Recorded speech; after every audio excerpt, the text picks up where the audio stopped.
Good day plant lovers, for today's video po ipakilala naman po natin ang ating Sansevieria Somalia.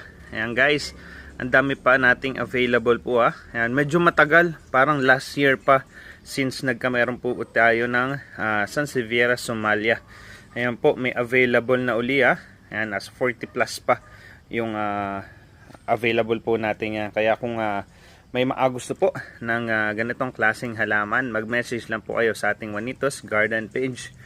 Ayan, isa po ito sa best air purifying plants. Ayan, less maintenance po kasi hindi sila ganong diligin.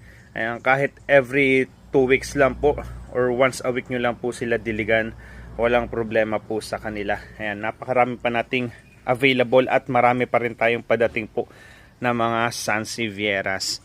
Ayan, maraming salamat po.